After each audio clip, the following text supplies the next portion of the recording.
Social Perspectives is brought to you by Everett and Kennings. Hello, I'm J. Tim Everett.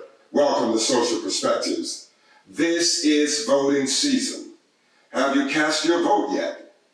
If you have not, please make it a priority, because today's show, we will present a short history of all of the various events that went into you having the right to cast your vote, thus giving voice to your desire regarding the direction you would like to see America pursue. Stay tuned. We'll be right back.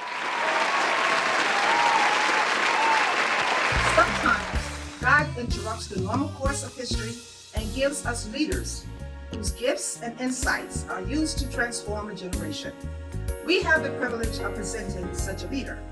He is an accomplished jazz musician, best-selling author, entrepreneur, and beloved CM minister of Mill Branch Baptist Church, J.G. Everett Ministries. Our host, Dr. J. Gentile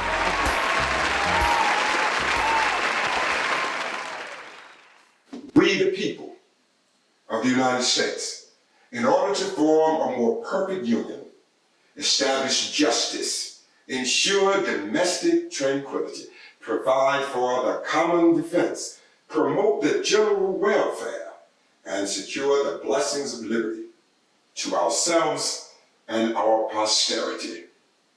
Do ordain and establish this Constitution of the United States of America. That's the preamble to the Constitution of the United States. We the people. Did you catch how it started? We the people. What's interesting about this preamble, we the people at the time of its writing represented only 6% of those who made up the population of these United States of America. In order to vote during this time, you had to be white and you had to be a landowner. We the people, therefore, had to do with the 6% of those who had voice in the actual direction of the country. We the people. 6% white land owners. And it remained that way for nearly the next 100 years. Can you imagine?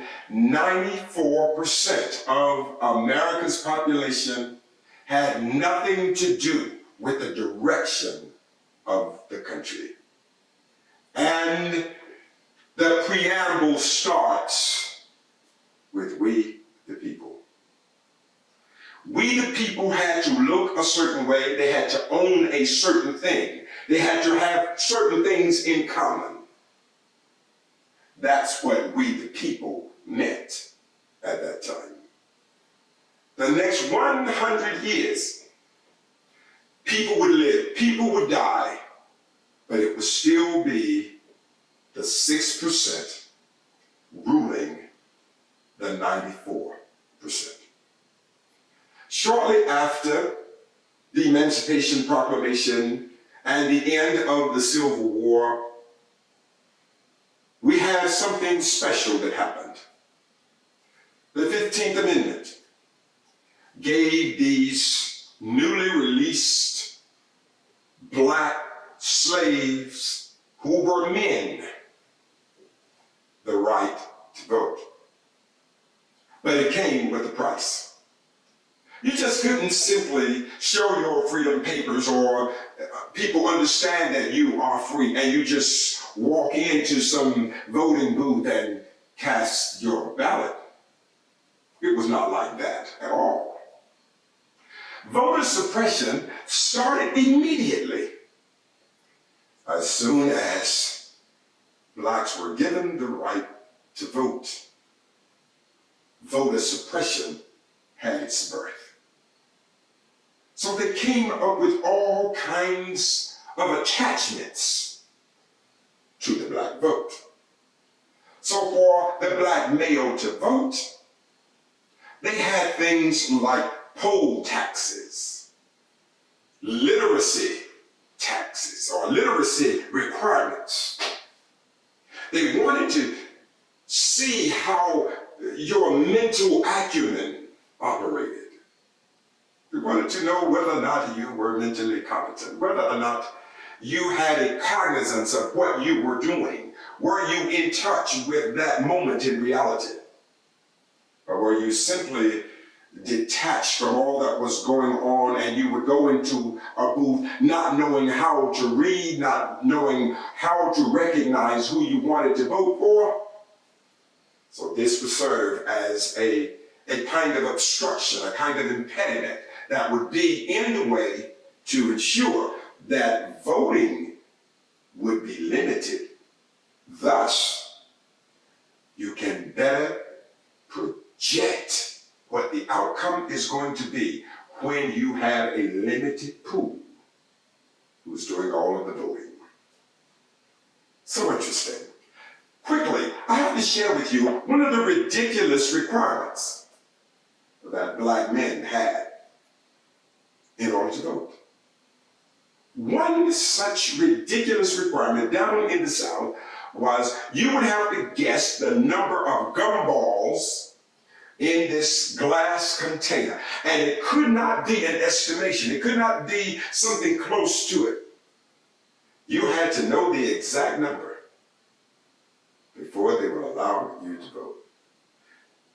Needless to say, an Einstein or the most brilliant minds that we have would not have known how many gumballs were in the glass dish. It was just another way of making sure that voting would be limited to a particular group of people so that that particular group could remain in power and therefore have all of the authority in the world over the 94%. The landmark of voting rights in 1965, passed by Congress, took major steps to curtail voter suppression. Thus began a new era of push and pull voting rights, with the voting age reduced to 18 from 21 and the enshrinement of voting protections for language minorities and people with disabilities.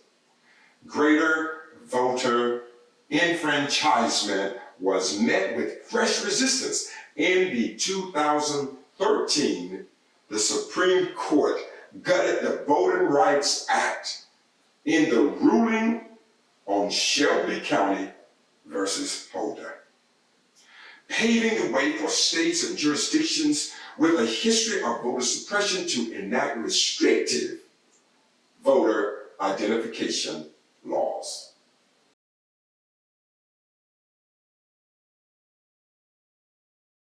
A whopping 23 states enacted new obstacles to voting in the decade leading up to the 2018 elections, according to Nonpartisan Coalition Election Protection. These activities have demonstrably and disproportionately affected the population that are most unrepresented, people of color. Adding to the problem, government at all levels have largely failed to make the necessary investments in elections, from technology to poll worker training, to ensure the integrity and the efficiency of our voting system. We still have a long way to go. Stay tuned. We'll be right back.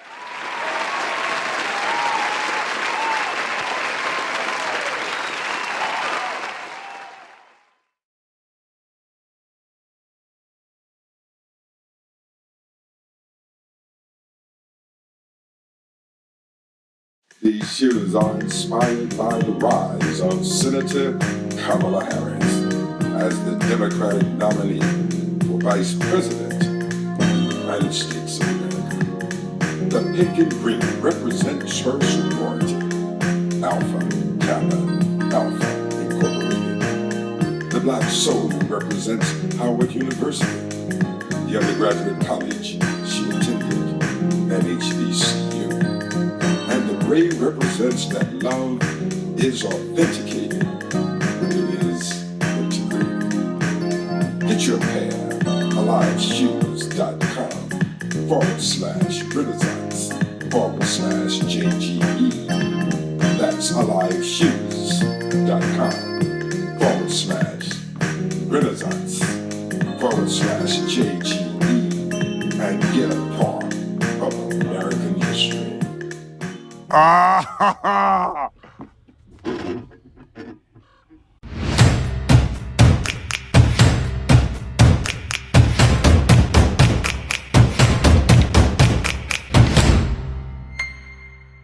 Oh, that's hot. That's hot.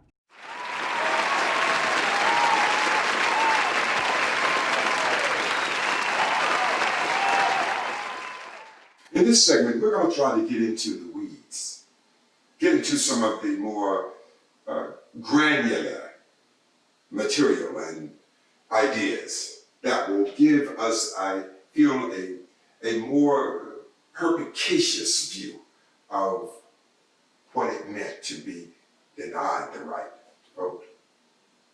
The struggle for equal voting rights came to a head in the 1960s in many states, particularly southern states. It was because it was in the southern states where we had all of these intricate literary tests. They wanted to make sure you could speak the English language, and the English language by the standard, by the accepted standard. If you just had some idea of how the English language worked and you were speaking gibberish and you would use substandard English, you would use the wrong verb, you kept dangling participles out there, you misused verbs and adjectives and all those kinds of things.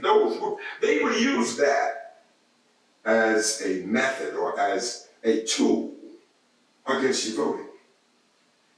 This was aimed at people of color because the educational attainment for people of color, particularly during this time, was low.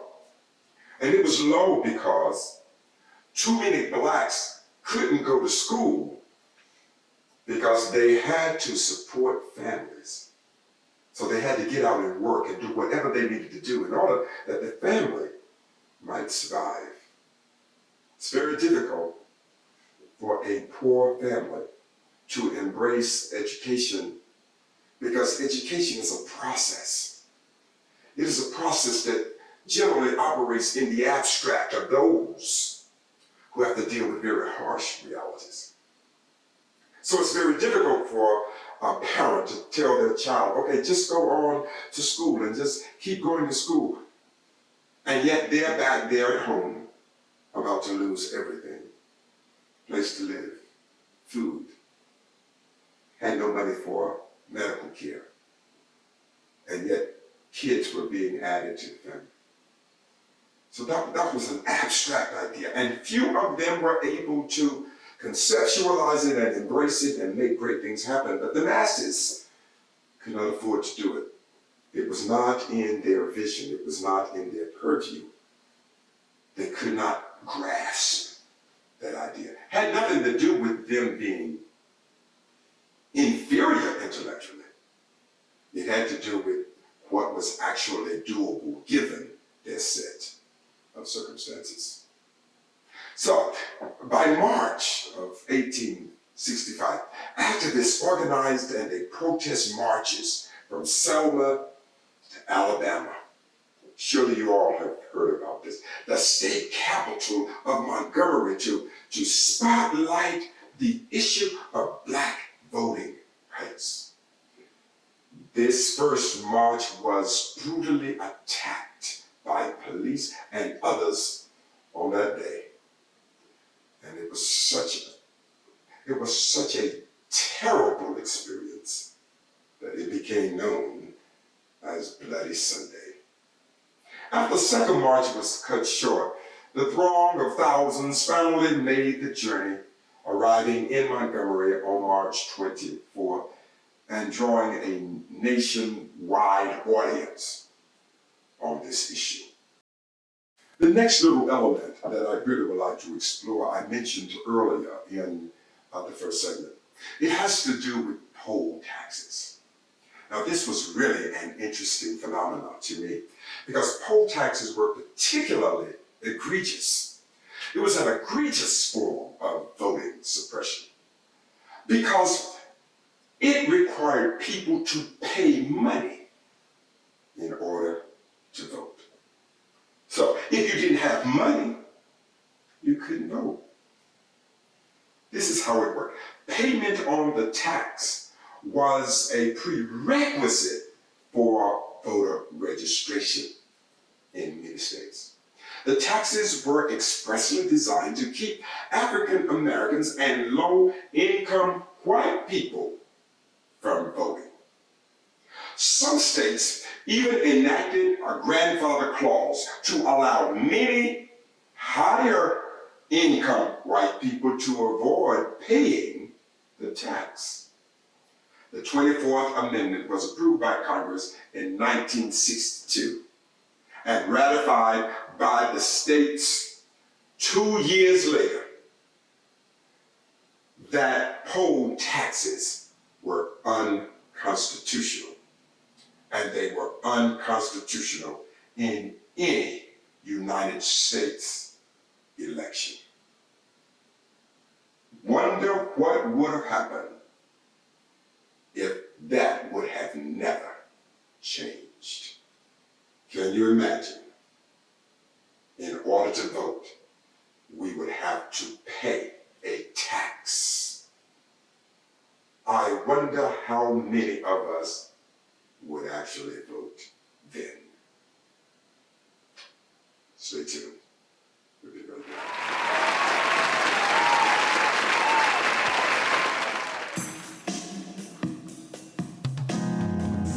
It has been said that power in the wrong hands is a recipe for personal destruction. This has never been more true than in the life of Dominique Washington. Her gains would become her grief. Her unbridled lust and selfishness would be interwoven in her plots. The shocking revelations, jaw-dropping surprises emerged when she realized the lack of a personal core makes one hollow inside. And the cost of that inward emptiness can be incalculable. The invincibility and hubris to which she had grown accustomed would cloud her judgment, and the darkness of her own familiar behavioral patterns brought all to unknown discoveries of the influence the weak would have in her success. Then her doom would be the result of her rebellious nature to any source of authority. She does not imagine someone smart enough to outwit her. Later, she is so astonished at how she miscalculated the significance of a special love that it rocked her world. Her coveted justice would ultimately come in ways she never saw coming, and in ways she wished she had not.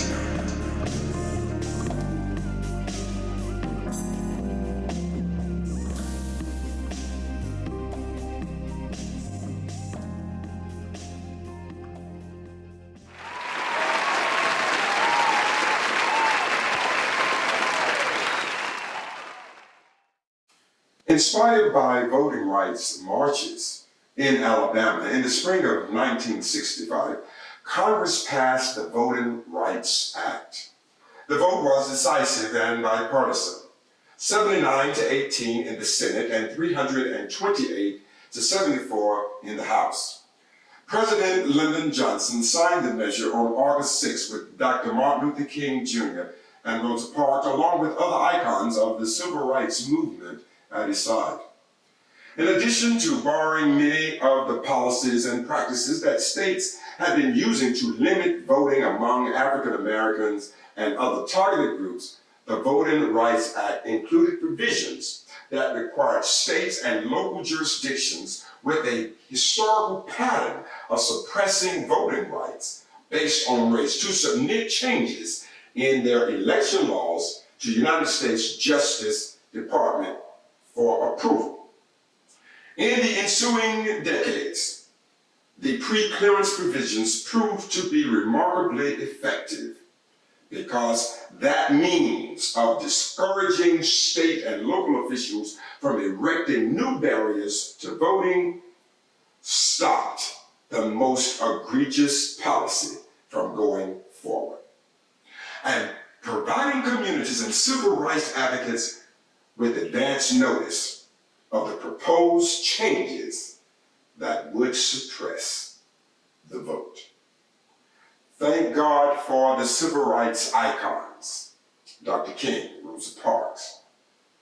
Thank God that there was some impetus that was moving in them, caused them to lead this great movement, because there was a great need for all people to be represented and for all people to have the same rights as Americans. We the people started with 6%. At least we the people now involves 100%. Please don't let the opportunity to vote pass you by. Too many people have suffered before just so that we all could become a part of we the people. At this time, I have a presentation that I want to make. And I'm really excited about this because one of the things that we're now doing in our show, we're trying to feature other people who have gifts and talents that's going unnoticed. And we extend to all of you, if you have a gift to sing, to rap, to dance, to play an instrument, whatever it is, we're going to ask you to submit your interests to us. The address will be at the bottom of your screen here. And I want you to make sure that you send us whatever it is that you would like to present to the world. We want to put you up because we want to give everyone an opportunity for the world to see the gift that they've been endowed with. Today, we are blessed to have an incredible young man. He was born in Rock Hill, South Carolina. His name is Adrian Ruffin. He is the president of the Dream Big Lifestyle, and he likes to think of himself as the mogul in the making. I love his confidence. He's going to show us the gift that God has given him. So I want all of you to take a moment. Let's let the young brother do his thing. I'm looking forward to seeing him do just that. Adrian Ruffin. Remember that name. I think you're going to be hearing it again.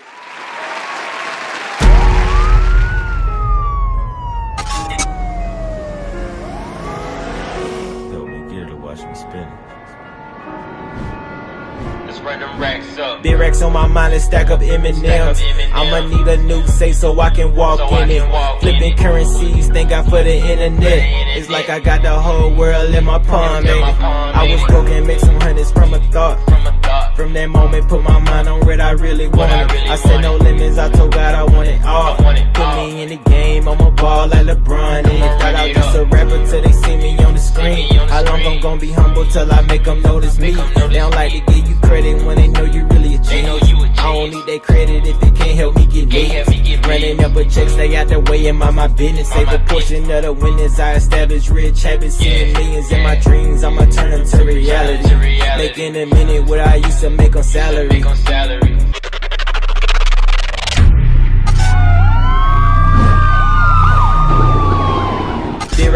mind and stack up M&Ms. I'ma need a new safe so I can walk in it. Flipping currencies, thank God for the internet. It's like I got the whole world in my palm, ain't it? I was broken, make some hundreds from a thought.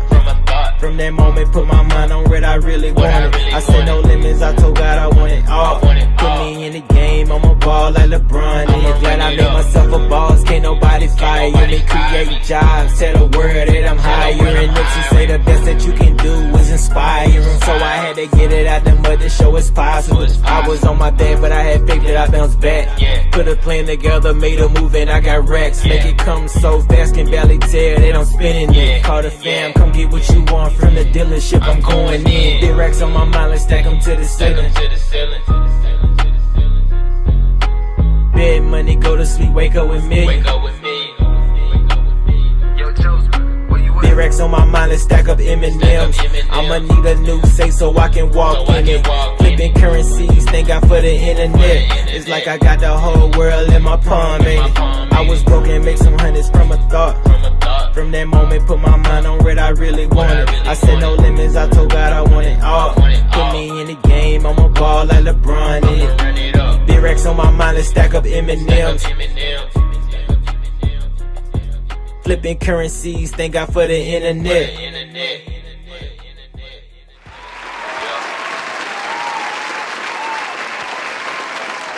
We really thank Adrian for enlightening us and entertaining us. Hey, boy got rhymes. I'm loving it, and I'm glad that he performed for us today. And look, we want all of you. If you got a talent, send it to us. We want to put you up. Thank you again, Adrian. And we want to thank all of you for joining us on today's show. I'm J. Gentile Everett, and we're getting ready to leave you now. And we thank you for joining us on Social Perspectives. But before we go, I want all of you to take a moment, check out all of those who help us bring these telecasts to you. And we're asking all of you to please help us continue to do this great work, to make our people more enlightened and to bring about a light of joy and help our people see the possibilities that await them. Check out all of our sponsors, and please send your gifts to the address at the bottom of the screen. We'll be glad to have you help us do this. It's all tax deductible, so help us make sure that we keep others informed.